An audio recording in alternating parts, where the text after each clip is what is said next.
Este audiobook foi produzido nos estúdios dos Comunicadores Sem Fronteiras. Discípulo ou religioso? Autor, Pastor Márcio Valadão. Uma publicação da Igreja Batista da Lagoinha. Edição, janeiro de 2008. Apresentação. Sem dúvida, o fato mais marcante na vida do ser humano é o encontro com Jesus. Algumas pessoas o encontram logo no início da vida, outras já no finalzinho. Para essas, há o consolo de que um dia na presença do Senhor vale mais do que 1000, enquanto aquelas que são bem-aventuradas pelo fato de poderem oferecer uma vida a Deus. Para todos os que aceitam a salvação em Cristo, há uma instrução fundamental: nascer de novo para ver o reino de Deus. Ninguém pode achegar-se a Deus com hipocrisia, máscaras e preconceitos, com referência à de piedade, sem uma vida íntegra e transparente. Este livro tem um conteúdo riquíssimo. Os rodeios teológicos foram dispensados e os pontos essenciais estão expostos com clareza, para que você não tropece na religiosidade. Você será ricamente abençoado, com o desejo de conhecer mais ao Senhor e pautar sua vida pela palavra de Deus, construindo assim um relacionamento verdadeiro e frutífero. Introdução. Há um termo na palavra de Deus que tem sido muito usado nesses últimos dias: cristão. Em Antioquia, os discípulos foram pela primeira vez chamados de cristãos. Fala-se muito em cristãos, discípulos, mas de fato, o que é ser um cristão? Ser cristão é ter a vida de Jesus em nossa vida. Está escrito em Colossenses capítulo 1, verso 27. Cristo em vós, a esperança da glória. E como igreja de Cristo, somos transformados a cada dia. A igreja é a noiva do Senhor e está se preparando para a sua volta. E o Senhor deseja a sua noiva santa, pura, sem mancha, sem ruga. Entretanto, o Senhor falou que na igreja encontram-se ovelhas e lobos. O trigo e o joio estão juntos. Quando os discípulos sugeriram arrancar o joio, Jesus disse-lhes que não o fizessem, pois poderiam se confundir e arrancar também o trigo. Os dois crescem juntos e na ceifa os anjos farão a separação. Observamos que, na realidade, é exatamente assim. Encontramos um irmão que é trigo, mas a sua esposa é joio. Se for arrancado o joio, junto vai o trigo. Podemos perceber que há uma situação e uma expectativa de milagres. E como se dá um milagre? Durante uma pregação, durante um poderoso mover de Deus. Aquele que é joio experimenta um novo nascimento e se torna trigo. O melhor lugar para se estar é na igreja, onde também há dificuldades. Na Arca de Noé encontramos todos os tipos de animais. Ali era o melhor lugar para se estar, porque somente ali havia vida. Do lado de fora existia apenas destruição. A igreja é como a arca. Nestes dias, temos uma mensagem do Senhor sobre a necessidade de transformação na igreja, para que todo espírito religioso seja afastado e haja uma igreja formada de cristãos e discípulos. Deus não terminou a obra na vida de ninguém. Todos nós somos aperfeiçoados a cada dia e este processo chegará ao final. A única coisa que pode impedir a sua continuidade é um não da nossa parte. A mensagem da Bíblia é essa: Deus enviou seu Filho. É sempre o próprio Deus falando e revelando o seu amor, a sua bondade, a fim de que cresçamos e vivamos a vida plena. Porque Deus amou o mundo de tal maneira que deu seu Filho unigênito, para que todo aquele que nele crê não pereça, mas tenha a vida eterna. João capítulo 3, verso 16. O novo nascimento. Há duas distinções fortíssimas entre o religioso e o cristão. O religioso está morto e o cristão vivo. Algumas pessoas definem o cristão como alguém que morreu para o pecado. Quanto ao religioso, ele pode vir para a igreja, trazer a Bíblia, estar bem vestido, aprender a cantar, fazer orações, etc. Porém, ele é uma pessoa sem vida espiritual. Eu mesmo, apesar de ter sido criado na igreja, até os 17 anos fui apenas um religioso. Eu havia aprendido a palavra, dominava os conceitos adquiridos, mas não havia nascido de novo.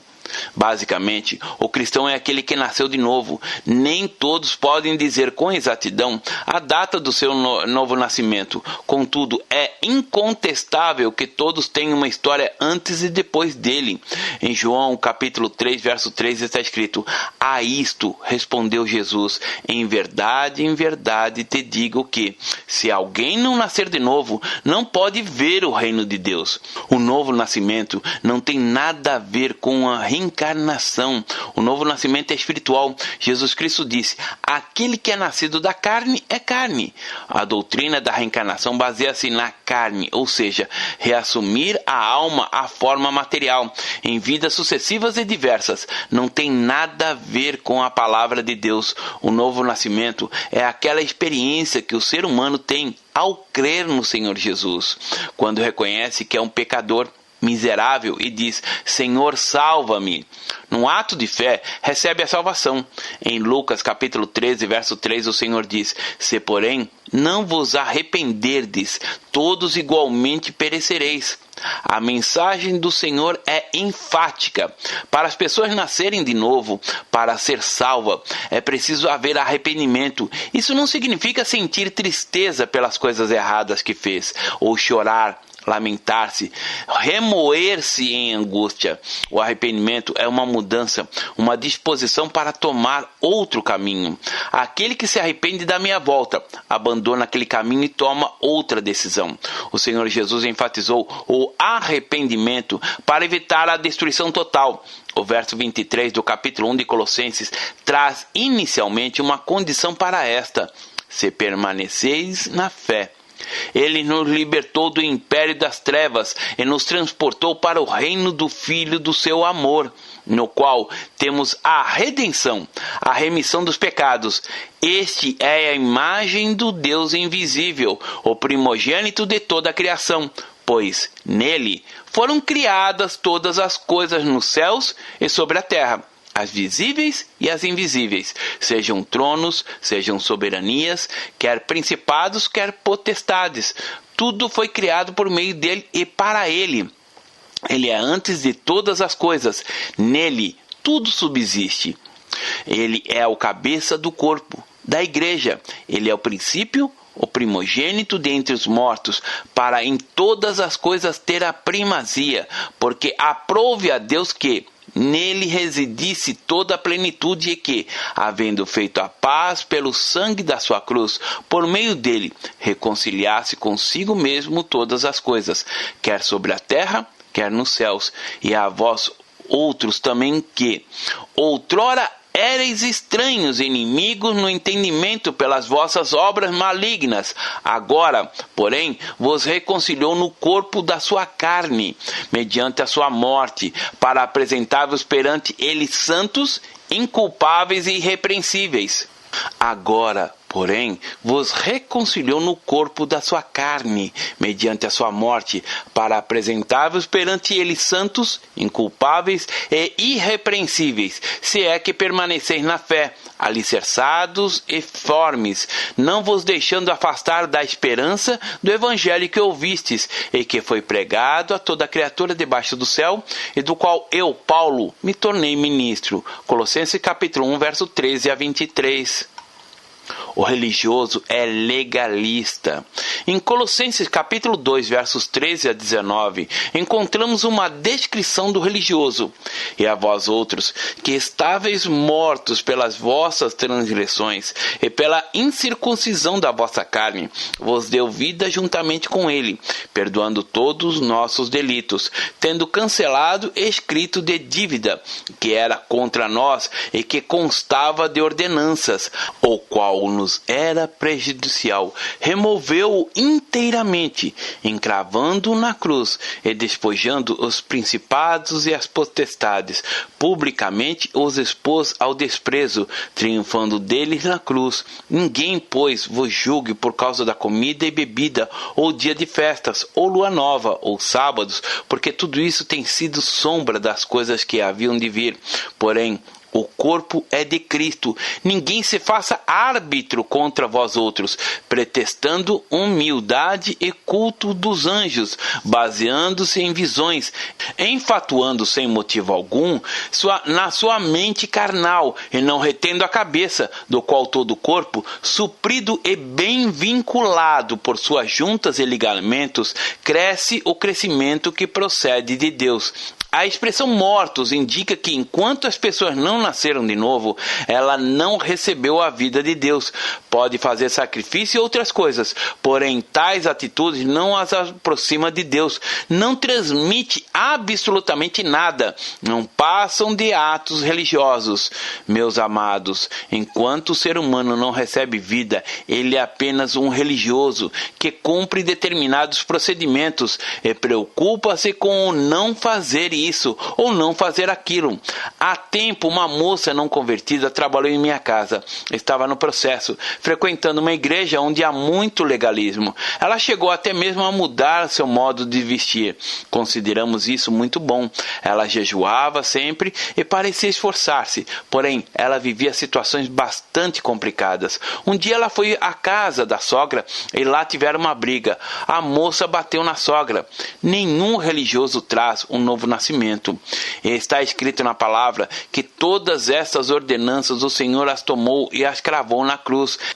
É necessária uma disposição no coração, uma mudança interna. O religioso é externo. O religioso é uma pessoa legalista, é um cumpridor de muitas regrinhas, mas lhe falta o mais importante, a vida. Em João capítulo 7, verso 24, está escrito: não julgueis segundo a aparência, e sim pela reta justiça. Considerando-se aparência, encontramos pessoas que se vestem como crente, possuem vocabulário de crente, o jeito é de crente e aparentemente podem ser que sejam santos. Entretanto, suas vidas não transmitem o compromisso com a verdade.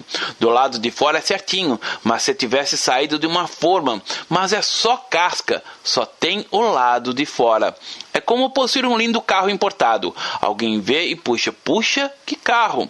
Enquanto isso, bem pertinho, pode haver um carro mais simples. É muito importante o que acontece. Muitas vezes, o mais simples anda e o carrão parece estar sem motor. Só tem casca. Na descida, vai tudo bem, sem problema. Ou seja, se o indivíduo está bem empregado, namorando, sem dificuldades, a vida está numa descida, está ótimo. O carro vai a 300 km por hora, está sem motor, mas vai assim mesmo. Afinal, é descida, mas no primeiro obstáculo, na primeira subidinha, ele para. Assim é a vida. Pelos seus frutos os conhecereis. Mateus capítulo 7, verso 20, disse Jesus. O novo nascimento é algo drástico. Corta-se o tronco e enxerta-se nele um novo ramo, e ele passa a produzir frutos diferentes aos anteriores. Não é uma reforma na vida, não é uma questão externa, é uma transformação real no coração. Os discípulos são chamados de cristãos. Alguns usam a expressão cristãos verdadeiros. Entretanto, isso não existe. Existe cristão ou não cristão, gente suja ou limpa, pessoas verdadeiras ou mentirosas. É impossível adjetivar o cristão ou discípulo verdadeiro. O discípulo ou cristão se identifica pelas suas atitudes, pela sua vida. Novidade de vida. Em 2 Coríntios capítulo 5, verso 17 está escrito: e assim, se alguém está em Cristo, é nova criatura. As coisas antigas já se passaram, eis que tudo se fizeram novas. Em 2 Coríntios capítulo 5, verso 17 está escrito: e assim, se alguém está em Cristo, é nova criatura. As coisas antigas já passaram, eis que se fizeram novas. A conversão é uma mudança radical. Se não houver arrependimento e mudança, o indivíduo será apenas um religioso. O espírito de religiosidade é uma miséria, torna obscurecido o entendimento. É como o carro importado de luxo, mas sem o motor. Pode ser que no morro o motorista do carrão, ao ser ultrapassado pelo simples questione o que está faltando, na verdade está faltando a vida. Aquele que está em Cristo é uma nova criatura, é uma nova criação. As coisas velhas passaram e tudo se fez novo. Ele tem uma expectativa nova de vida, sente prazer, amor, alegria em ir à igreja. igreja. O seu desejo é sempre louvar a Deus, estar na casa do Senhor. Para o religioso é uma vida monótona. Ele vai à igreja por obrigação, porque é seu dever. Chega a ser seu fardo pesado. A outra característica inconfundível no religioso: as suas necessidades, os seus interesses sempre ocupam o lugar central na sua vida. Ele busca em primeiro lugar a si mesmo e as suas necessidades. O religioso basicamente é egoísta, enquanto o cristão é cristocêntrico. Em Filipenses, capítulo 3, verso 19, está escrito a respeito religioso: o destino deles é a perdição, o Deus deles é o ventre, e a glória deles está na sua infâmia, visto que só se preocupam com as coisas terrenas. A preocupação do religioso é apenas com as coisas terrenas que vão se vestir, comer ou procriar. Todas essas coisas são necessárias, entretanto, elas não podem ser de maneira alguma o propósito, o sentido da vida. Jesus, ao final do Sermão do Monte, em Mateus capítulo 6, verso 33, disse: buscai, pois, em primeiro lugar o seu reino e a sua justiça, e todas essas coisas vos serão acrescentadas. O religioso faz o inverso: ele busca tudo primeiro, e se sobrar um tempo, procura as coisas de Deus. O seu eu não foi domado. Sendo assim, ele se manifesta resistência a qualquer influência em sua vida, no seu modo de ser e em qualquer área que não esteja de acordo com aquilo que ele quer. A vontade do religioso é intensa e não se dobra. Pelo fato de não ter a compreensão de que seja autoridade espiritual, ele não se curva. É como um cavalo selvagem que não foi domado, dá coices, corre, etc. Ao contrário, o cristão aprendeu a submissão. O quebrantamento é característica forte em sua vida. A soberba é uma característica marcante no religioso. Está escrito na Bíblia, em Tiago, capítulo 4, verso 6, que Deus resiste aos soberbos, mas dá graça aos humildes. Em Isaías, capítulo 57, verso 15, temos: porque assim diz o alto, o sublime, que habita a eternidade, o qual tem um nome de santo. Habito no alto e santo lugar, mas habito também com o contrito e abatido de espírito, para vivificar o espírito dos abatidos e vivificar o coração dos contritos. Conhecimento intelectual e obediência. A obediência é a prioridade na vida do cristão, enquanto na vida do religioso é exatamente o contrário. Em Hebreus capítulo 13, verso 17 está escrito: obedecei a vossos guias e sede submissos para com eles, pois velam por vossa alma, como quem deve prestar contas, para que façam isso com alegria e não gemendo, porque isso não aproveita a vós outros. A submissão vem por meio da confrontação da palavra de Deus. Outra característica do religioso é que ele conhece a Bíblia, tem um conhecimento intelectual dela, mas existe um verdadeiro abismo entre o que ele sabe e o que realmente pratica. O religioso sabe tudo sobre oração, mas não ora. Sabe texto e mais texto sobre evangelismo, mas não evangeliza. Sabe tudo sobre mordomia, liberdade, mas não é fiel, não entrega seu dízimo. Em Tito, capítulo 1, verso 16, fala-se sobre o religioso. No tocante a Deus, professam conhecê-lo, entretanto, o negam por suas obras. É por isso que são abomináveis, desobedientes e reprovados por toda boa obra. Mas o cristão vive a verdade do Salmo 119, versos 11 e 12. Guardo no coração as tuas palavras, para não pecar contra ti. Bendito és tu, Senhor. Ensina-me os teus preceitos. O religioso até gosta das pregações, assim como de ouvir um discurso, outra explanação qualquer. O cristão pratica e vive a palavra do Senhor. O seu coração anseia a cada dia conhecer mais de Deus. Outra característica do religioso é que ele se ira facilmente, tem estopim curto, explode à toa. As suas explosões temperamentais revelam que ele não é guiado pelo Espírito Santo, mas sim por si mesmo. Ele manifesta as obras da carne. A Bíblia diz que o cristão tem um espírito. Ele recebeu a vida, portanto, é guiado pelo Espírito de Deus. O propósito de Deus é que cada um de nós possa vivenciar no dia a dia a própria vida do Senhor, conforme o que está escrito em Gálatas, capítulo 6, verso 8. Porque o que semeia para a sua própria carne, da carne colherá corrupção, mas o que semeia para o espírito, do espírito colherá para a vida eterna. O quadro do religioso se encontra em Gálatas capítulo 5, versos 19 a 21. Ora, as obras da carne são conhecidas e são prostituição, impureza, lascívia, idolatria, feitiçarias, inimizades, porfias, ciúmes, iras, discórdias, dissensões, facções, invejas, bebedices, glutonarias e coisas semelhantes a esta, a respeito das quais eu vos declaro, como já outrora vos preveni, que não herdarão o reino de Deus os que tais coisas praticam. Está escrito em Gálatas capítulo 5, verso 16, digo, porém, andai no Espírito, e jamais satisfareis as concupiscências da carne. Querido ouvinte, trata-se de uma escolha. Ou você anda na sua vontade ou na vontade de Deus. Ou deixa a vida do Senhor fluir na sua vida, ou então será apenas um religioso. Mas o fruto do Espírito é amor, alegria, paz, longanimidade, benignidade, bondade, fidelidade, mansidão, domínio próprio. Contra essas coisas não há lei. Gálatas capítulo 5, versos 22 e 23. Estas são as características na vida do cristão, e por elas é reconhecido. O cristão vive em comunhão e grato.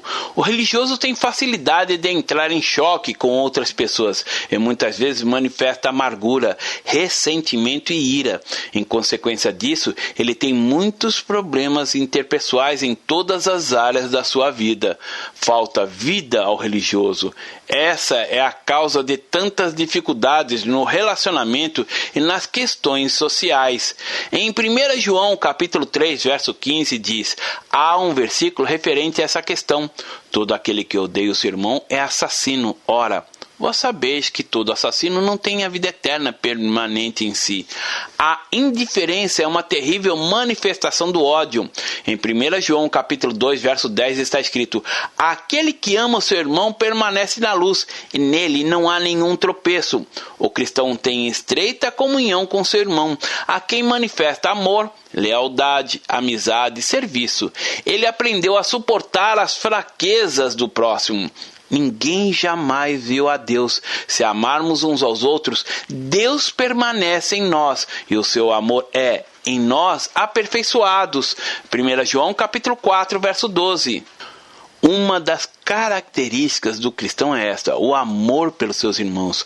O religioso é ingrato, insatisfeito, vive se queixando, murmurando contra Deus e contra as pessoas. Ele vive responsabilizando os outros pelas suas desgraças. Faça frio ou calor, ele está sempre reclamando. Para o cristão, a temperatura pode subir ou baixar. As suas atitudes se mantêm equilibradas na gratidão a Deus. Sabemos que o povo de Deus saiu do Egito, mas não tomou posse da terra. O religioso é assim, sempre morre no caminho. É uma pessoa que se perde na murmuração e não consegue perceber as bênçãos. Em 1 Coríntios capítulo 10, versos 5 a 10, lemos, entretanto, Deus não se agradou da maioria deles, razão porque ficaram prostrados no deserto. Ora, estas se tornaram exemplos para nós, a fim de não cobicemos as coisas más, como eles cobiçaram. Não vos façais, pois, idólatras como algum deles, porquanto está escrito, o povo assentou-se para comer e beber, e levantou-se para divertir-se. E não pratiquemos imoralidade, como alguns deles o fizeram, e caíram, num só dia, 23.000. Não ponhamos o Senhor à prova, como alguns deles já fizeram, e pereceram pela mordedura de serpentes. Nem murmurais, como alguns deles murmuraram, e foram destruídos pelo exterminador. O religioso é um murmurador. Muitas vezes, ele busca outro religioso para murmurarem juntos e até falam mal do cristão. Em Hebreus capítulo 3, verso 12, encontramos, tende cuidado, irmãos, jamais aconteça haver em qualquer um de vós perverso coração da incredulidade, que vos afaste do Deus vivo. Uma característica do cristão é que ele sempre reconhece o Senhor como digno de louvor e de adoração. O seu coração é quebrantado, ele se coloca em posição de servo. O seu maior desejo é adorar, glorificar o nome do Senhor, vivendo sempre no temor e na obediência. Faça essa oração. Pai, nós te louvamos pela tua palavra, porque ela desfaz os enganos do nosso coração e faz cair as máscaras. Na tua luz podemos ver a luz e na tua fidelidade esperamos, sabendo que o Senhor é bom e há de completar a tua obra em nós até o dia de Cristo Jesus. Senhor, ajuda-nos a discernir todas as coisas e fazer a tua vontade. Queremos ser servos obedientes que trazem alegria ao teu coração. Humilha-nos na tua presença e rejeitamos do nosso meio religiosidade. Em nome de Jesus, oramos e te agradecemos. Amém.